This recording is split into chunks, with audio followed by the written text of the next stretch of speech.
अस्सलामुअलैकुम dear students. आज के इस लेक्चर में मैं आपसे डिस्कस करूंगा ninth class mathematics exercise number 1.5 question number 4 and it's part number 2। Proved that B inverse is equal to I is equal to B inverse B. अब question number 4 में हमारे पास बी मैट्रिक्स गिवन है। हमने prove करके बताना है कि जो बी इनवर्स है वो आई के इक्वल आए और बी इनवर्स बी है वो भी आई के इक्वल आए। तो फर्स्ट ऑफ ऑल हमने इसकी एक साइड को सॉल्व करना है, इसी तरह से दूसरी साइड को भी सॉल्व करना है। दोनों के आंसर आई के इक्वल आने चाहिए। अब हम अगर बी इनवर्स को फर्स्ट ऑफ ऑल सॉल्व करें तो हमारे पास जस्ट गिवन है जी बी मैट्रिक्स। अब हमारे पास बी तो ऑलरेडी है पड़ी, लेकिन बी इनवर्स हमने फर्स्ट ऑफ ऑल फाइंड करना है। तो बी इनवर्स होता है जी equal adjoint B over B का डिटर्मिनेंट। अब सबसे पहले हम इसका डिटर्मिनेंट फाइंड करेंगे बी मैट्रिक्स का। अगर डिटर्मिनेंट आ गया नॉन सिंगुलर तो इनवर्स पॉसिबल है, अगर बी डिटर्मिनेंट आ गया बी का सिंगुलर तो फिर इनवर्स पॉसिबल नहीं है। तो फर्स्ट ऑफ ऑल हमारे पास बी मैट्रिक्स गिवन है, देन हमने जब इसका डिटर्मिनेंट लिया तो डायगोनल एलिमेंट्स आपस में मल्टीप्लाई हो गए, फिर माइनस का आएगा साइन और नॉन डायगोनल आपस में मल्टीप्लाई हो जाएंगे। अब 3 2 6 और ये प्लस माइनस माइनस, इसी तरह से ये माइनस माइनस प्लस और 2 1 2 -6 + 2 तो माइनस का 4 आंसर आ गया डिटर्मिनेंट बी का। अब बी का डिटर्मिनेंट आ गया -4 जो कि है जी अब नॉन सिंगुलर। तो इसका मतलब है कि जो बी मैट्रिक्स है उसका इन्वर्स पॉसिबल है। तो हमारे पास अब बी का डिटर्मिनेंट आ गया। अब हमने बी का एडजॉइंट फाइंड करना है, देन उसका इन्वर्स के लिए हमने ये फार्मूले में वैल्यूज़ पुट कर देनी है।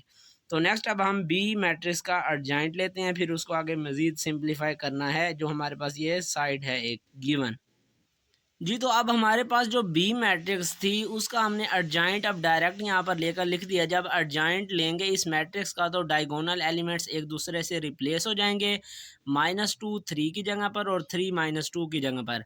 और जो नॉन डायगोनल हैं उनके साथ साइन चेंज हो जाएगा, -1 है तो +1 हो गया और ये प्लस का 2 है तो माइनस का 2 हो गया। अब हमने फाइनली बी इनवर्स का जो फार्मूला है उसमें वैल्यूज़ पुट कर देनी है। तो B inverse is equal to adjoint B over B का डिटर्मिनेंट। अब एडजॉइंट बी जो हमारे पास ये मैट्रिक्स आ गई वो हमने लिख दिया, डिवाइडेड बाय बी की डिटर्मिनेंट हमारे पास आया था -4 तो वो लिख दिया। अब -4 हर एक एलिमेंट के साथ डिवाइड होगी, तो इसलिए हमने डिवाइड करने की बजाय हमने 1 ओवर -4 बाहर कॉमन ले लिया। अगर आप डायरेक्ट हर एक से डिवाइड कर दो तब भी ठीक है, कॉमन लेकर मल्टीप्लाई करवा दो तब भी ठीक है। तो ज़्यादा बेस्ट तरीका यही है कि इनको डिवाइड करवा दो। तो जब डिवाइड करवाएंगे तो ये माइनस माइनस से कैंसिल और 2 1 2 2 2 4 तो ये 1/2 बच गया। इसी तरह से ये -1/4 आ गया और ये माइनस माइनस से कैंसिल 2 1 2 और 2 4 तो ये 1/2 आ गया इसका। इसी तरह से ये 3/-4 आ गया। ये हमारे पास बी इनवर्स मैट्रिक्स आ गई। अब देन हमने प्रूव करना था बी इनवर्स को, तो हमने बी की जगह पर बी मैट्रिक्स लिख दी और बी इनवर्स की जगह पर जो हमने बी इनवर्स की मैट्रिक्स फाइंड किया वो लिख दी। अब देन ये दो मैट्रिसेस आपस में मल्टीप्लाई हो रही हैं तो इन दोनों को हमने कर लेना है मल्टीप्लाई। तो पहली रो और पहला कॉलम यहाँ पर हमने मल्टीप्लाई करवा दिया, इसी तरह से पहली रो और दूसरा कॉलम यहाँ पर मल्टीप्लाई करवा दिया, दूसरी रो और पहला कॉलम यहाँ पर मल्टीप्लाई हो गए और दूसरी रो और दूसरा कॉलम यहाँ पर मल्टीप्लाई हो गए। अब देन हमने इनकी मज़ीद सिंप्लीफिकेशन कर लेनी है। तो हर एक एलिमेंट जो आपस में मल्टीप्लाई हो रहे हैं इनको हमने कर लिया multiply. 3 1 3 divided by 2 plus minus minus 1 को 1 से मल्टीप्लाई किया 1 और डिवाइडेड बाई 2।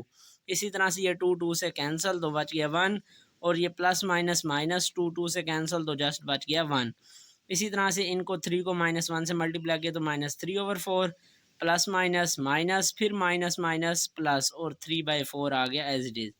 अब ये 2 1 2 2 4 तो ये -1/2 आ गया और ये plus minus minus minus minus plus 2 1 2 2 4 तो ये 3/2 आ गया।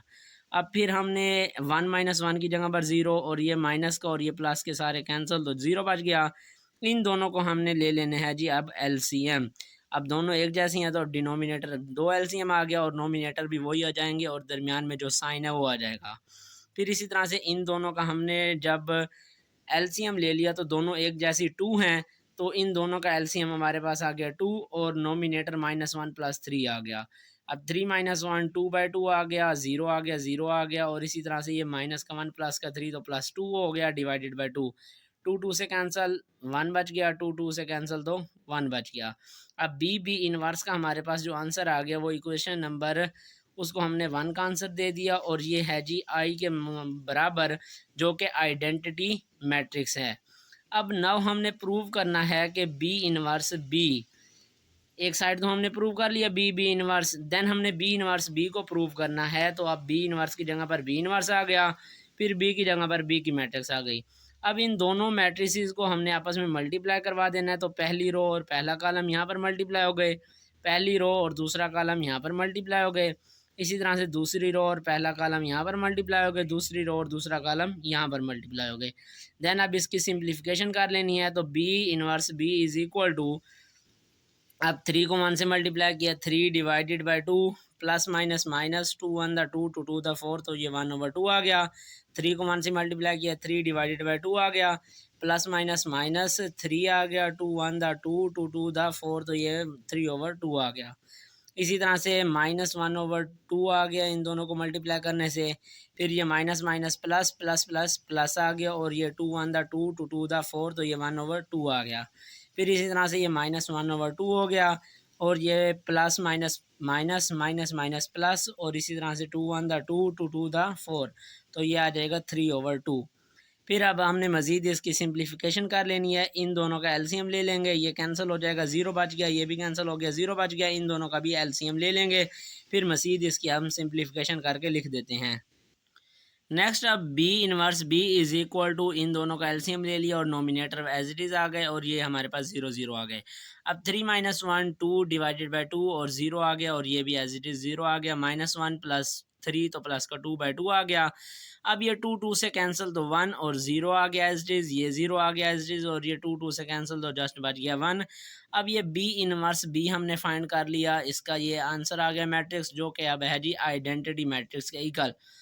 तो इसको हमने अब इक्वेशन नंबर 2 का नाम दे दिया। अब फ्राम इक्वेशन 1 एंड इक्वेशन 2, जो हमने इक्वेशन नंबर 1 लेट की थी और इक्वेशन नंबर जो 2 है, it is proved that B inverse is equal to B inverse B is equal to I. मतलब ये कि इसका हमने जब आंसर फाइंड किया आई आया, और इसका आंसर फाइंड किया तो आई आया, और हैंस प्रूव्ड, यही हमने प्रूव करके दिखाना था, बताना था कि शो करके कि किस तरह से इन दो को मल्टीप्लाई करने से और इन दो को मल्टीप्लाई करने से आंसर आई कैसे आता है, जबकि हमारे पास जस्ट बी मैट्रिक्स गिवन थी। तो ये सारा मैंने step by step easy method के साथ सारा आपको समझा दिया। होप सो आपका कॉन्सेप्ट क्लियर हो गया होगा और आपको अच्छी तरह से समझ आ गया होगा।